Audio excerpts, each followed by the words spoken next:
Trending news Odisha आपण मानक स्वागत जनाऊँगी। आज 26 अगस्त 2024 समस्त मुख्य खबर जानापी भिडियोटी को शेष पर्यंत देखु। एक नंबर बड़ खबर 17 मोदी बांटे प्रथम सुभद्रा किस्ती। आसंता 17 प्रधानमंत्री नरेंद्र मोदी ओडिशा गस्तर आसवे। सेप्टेम्बर 17 प्रधानमंत्री जन्मदिन थिबारु सेही दिन ठारू ओडिशा सरकार तरफ सुभद्रा योजनार प्रथम किस्ती प्रदान करा जिवो। सुभद्रा योजनार वर्षक महिला मानक राखी पूर्णिमा एवं आंतर्जातिक महिला दिवस रे दुईटी किस्ती बाबद 10,000 टंका प्रदान करा जिबाकु स्थिर करा जायछि। सेही अनुसार राज्य सरकार एही योजना रे राखी पूर्णिमा प्रथम किस्ती बाबद को योग्य हिताधिकारी को 5,000 टंका प्रदान करिए बोली केंद्र मंत्री धर्मेंद्र प्रधान सूचना दैछन्ति। परवर्ती मुख्य खबर यूपीएस केंद्र सरकार यूटर्न पेंशन स्कीम। कांग्रेस केंद्र सरकार कर्मचारी मानक पई एकीकृत पेंशन योजना बा यूपीएस घोषणा करिया परे कांग्रेस यहाको मोदी सरकार यूटर्न बोली स्कीम बोली कह जायछि। नेशनल पेंशन स्कीम एनपीएस अधीन रे जेउ माने 2004 रु नियुक्ति जोग दैछन्ति सेमानंकु मूल दरमार 50% सुनिश्चित पेंशन को केंद्र कैबिनेट शनिवार अनुमोदन करथिला। आगको हरियाणा और जम्मू काश्मीर विधानसभा निर्वाचन थिबारु सरकारी कर्मचारी दीर्घ दिन दाबी को पूरण करा जायछि। कांग्रेस अध्यक्ष मल्लिकार्जुन खड़गे एथिपाई केंद्र सरकार को समालोचना करी यूपीएस यू मोदी सरकार यूटर्न बोली कहिसंती। परवर्ती मुख्य खबर 20 गेट दे बन्या जल निष्कासन। उपर मुंडरे वर्षा जारी रहिथिबारु हीराकुद जल भंडार जलस्तर बढ़िबार लागिछि। याकु दृष्टि रखी रविवार जल भंडार अधिक 6टी स्विच गेट खोला जाई बन्या जल निष्कासन करा जायछि। तेबे एही 6टी गेट को मिसाई वर्तमान जल भंडार मोट 20टी गेट जरिया रे अतिरिक्त बन्या जल निष्कासन जारी रहिछि।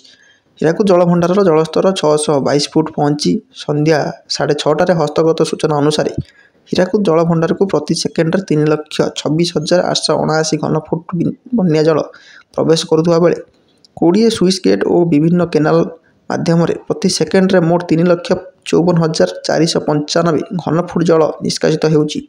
परवर्ती मुख्य खबर 2 दिन अति प्रबल वर्षा। बांग्लादेश और आखपाख अंचल रविवार एक लघुचाप क्षेत्र सृष्टि होइछि। यह पश्चिम उत्तर दिगरे गति करी गांगे पश्चिमबंग उत्तर ओडिशा और झारखंड दे गति करिवो। सेहीपरि मनसून ट्रफ लाइन बंगोपसागर दक्षिण पूर्व उत्तर पूर्व दिगरे व्यापीछि। यह प्रभाव में ओडिशार वर्षा जारी रही। आसंता 2 दिन राज्य में प्रबल अति प्रबल वर्षा हो बोली आंचलिक पाणीपाग विज्ञान केन्द्र पक्षर सूचना दी जायछि। सोमवार मयूरभंज केन्दुझर बालेश्वर और भद्रक में 7 ରୁ 20 सेंटीमीटर पर्यंत वर्षा होबार संभावना ऑरेंज वार्निंग जारी होइछि। अन्यपटे जाजपुर केन्द्रापड़ा जगतसिंहपुर कटक ढेंकानाल आदि जिले में 7 ରୁ 11 सेंटीमीटर वर्षा होबार आशंका रही। परवर्ती मुख्य खबर ब्राजिल विमान बंदर में भारतीयों समेत 600 ରୁ अधिक एशिया नागरिक फसिछन्ति।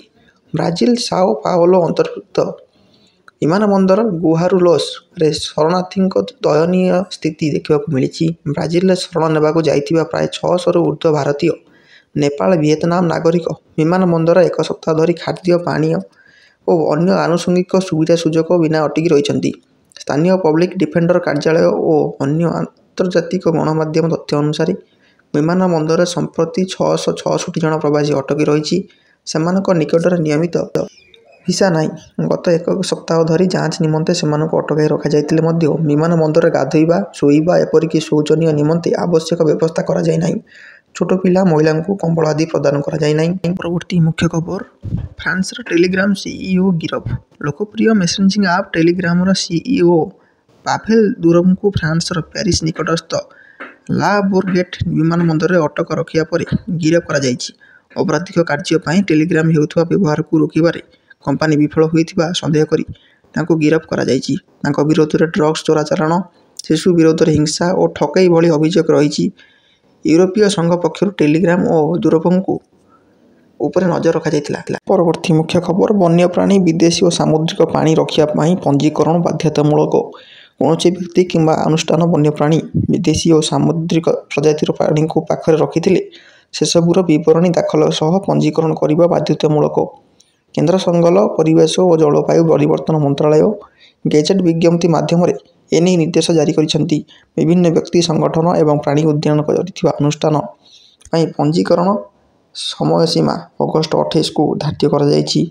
केंद्र सरकार फेब्रुआरी 28 रे जारी गेजेट विज्ञप्ति अनुଯାयी वन्यप्राणी सुरक्षा 1972 नियम अनुसूची 4 रे तालिकाभुक्त प्रजातिर कौनसी जीवंत वन्य और विदेशी प्राणी पालुवा व्यक्ति गेजेट विज्ञप्ति जारी होबार 6 मास मध्य सविशेष तथ्य दाखल करने को बाध्य। ସେହିପରି ବିଦେଶରୁ କିମ୍ବା ଅନ୍ୟ କେଉଁଠାରୁ ବନ୍ୟପ୍ରାଣୀ ଆଣୁଛନ୍ତି ସେମାନଙ୍କ ସମ୍ପର୍କ ସୂଚନା 30 ଦିନ ମଧ୍ୟରେ ସମ୍ପୃକ୍ତ ରାଜ୍ୟର ମୁଖ୍ୟ ବନ୍ୟପ୍ରାଣୀ ୱାର୍ଡେନଙ୍କୁ ପରିବେଶ 2.0 ପୋର୍ଟାଲ ମାଧ୍ୟମରେ ପଞ୍ଜୀକରଣ ପାଇଁ ଆବେଦନ କରିବାକୁ ପଡ଼ିବ। ପରବର୍ତ୍ତୀ ମୁଖ୍ୟ ଖବର ଇସ୍ରାଏଲରେ ହାଇ ଆଲର୍ଟ। ଇସ୍ରାଏଲ ଓ ଲେବାନନ ମଧ୍ୟରେ ପ୍ରବଳ ଉତ୍ତେଜନା ମଧ୍ୟପ୍ରାଚ୍ୟ ସଂକଟକୁ ଆହୁରି ଜଟିଳ କରିଛି। ଆଜି ଉଭୟ ପକ୍ଷ ପରସ୍ପର ଉପରେ ଲଗାତାର କ୍ଷେପଣାସ୍ତ୍ର, ଡ୍ରୋନ୍ ଓ ରକେଟ୍ ଆକ୍ରମଣ କରିବା ପରେ ଏହାକୁ ନେଇ ଅନ୍ତର୍ଜାତୀୟ ସମୁଦାୟରେ ଉଦ୍ବେଗ ପ୍ରକାଶ ପାଇଛି। ଇସ୍ରାଏଲ ଉପରେ ଯେକୌଣସି ମୁହୂର୍ତ୍ତରେ ଲେବାନନ ଇରାନ ସହାୟତାରେ ବହୁତ ବଡ଼ ଆକ୍ରମଣ କରିବା ଆଶଙ୍କା ରହିଥିବାରୁ ରାଜଧାନୀ ତେଲ ଅବିବ୍ ଏବଂ ସମଗ୍ର ଉତ୍ତରାଞ୍ଚଳରେ ନାଗରିକଙ୍କ ଉପରେ ନୂଆ କଟକଣା ଲଗାଯାଇଛି। ସଭା ସମାବେଶ ଉପରେ କଟକଣା ଜାରି କରାଯିବା ସହ ଗୋଟିଏ କୋଠା ଭିତରେ 300ରୁ ଅଧିକ ଲୋକଙ୍କ ସମାଗମକୁ ନିଷିଦ୍ଧ କରାଯାଇଛି। ଏଥିସହିତ ଲେବାନନ ସୀମା ନିକଟରେ ଥିବା ବେଳାଭୂମିକୁ ସମ୍ପୂର୍ଣ୍ଣ ବନ୍ଦ କରିଦିଆଯାଇଛି। ଦେଶରେ ଜାରି ହୋଇଥିବା 48 ଘଣ୍ଟିଆ ଜରୁରୀକାଳୀନ ପରିସ୍ଥିତି ସମୟସୀମା ମଧ୍ୟରେ ଅତ୍ୟନ୍ତ ସମ୍ବେଦନଶୀଳ ଅଞ୍ଚଳକୁ ଲୋକଙ୍କୁ ସ୍ଥାନାନ୍ତର ପ୍ରକ୍ରିୟା ଶେଷ କରିବାକୁ ନିର୍ଦ୍ଦେଶ ଦିଆଯାଇଛି। ଏହିପରି ସମସ୍ତ ବଡ଼ ଖବର ଜାଣି ଆଗରେ ରହିବା ପାଇଁ ଚ୍ୟାନେଲଟିକୁ ସବସ୍କ୍ରାଇବ୍ କରିନିଅନ୍ତୁ।